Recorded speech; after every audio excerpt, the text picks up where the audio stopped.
മദ്യപിക്കുന്ന എല്ലാവരും ഈ വീഡിയോ കാണുക, അല്ലെങ്കിൽ മദ്യപിക്കുന്ന ഫ്രണ്ട്സിന് നിങ്ങളിത് അയച്ചു കൊടുക്കുക.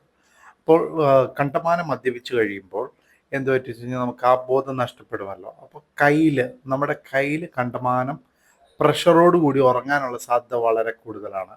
അങ്ങനെ വന്നു കഴിയുമ്പോൾ ഉണ്ടാകുന്ന ഒരു പ്രശ്നമാണ് സാറ്റർഡേ നൈറ്റ് പാലസി എന്ന് പറയും. നമ്മുടെ റിസ്റ്റ് മുകളിലേക്ക് പൊക്കാനും താത്താനും പറ്റാതെ വരും. റിസ്റ്റ് ഡ്രോപ്പ് എന്ന് പറയും. റിസ്റ്റ് ഡ്രോപ്പ് വരാനുള്ള സാധ്യതയുണ്ട്. അങ്ങനെ വന്നു കഴിയുമ്പോൾ ചിലർക്കത് പെട്ടെന്ന് റിക്കവർ ആവും, ചില കേസുകളിൽ അത് റിക്കവർ ആവാൻ സമയമെടുക്കും. അങ്ങനെയുള്ള കേസുകൾ നമ്മൾ ഉപയോഗിക്കുന്ന ഒരു സ്പ്ലിൻ്റാണ് ഈ വീഡിയോയിലൂടെ കാണിച്ചിരിക്കുന്നത്. ഡൈനാമിക് സ്പ്ലിൻ്റാണിത്. ഇതത് വിരലും നമ്മുടെ റിസ്റ്റും ഉറച്ചു പോവാതിരിക്കാൻ വേണ്ടിയുള്ള ഡൈനാമിക് റിസ്റ്റ് സ്പ്ലിൻ്റാണ് ഈ വീഡിയോയിൽ കാണിച്ചിരിക്കുന്നത്. അപ്പോൾ സാറ്റർഡേ നൈറ്റ് പാലസിനെ പറ്റി മനസ്സിലാക്കിയിരിക്കുക.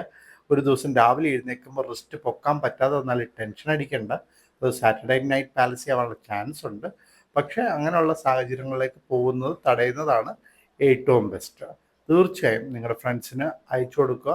ഇതാണ് അതിൻ്റെ പ്രൊസീജിയർ. Thank you.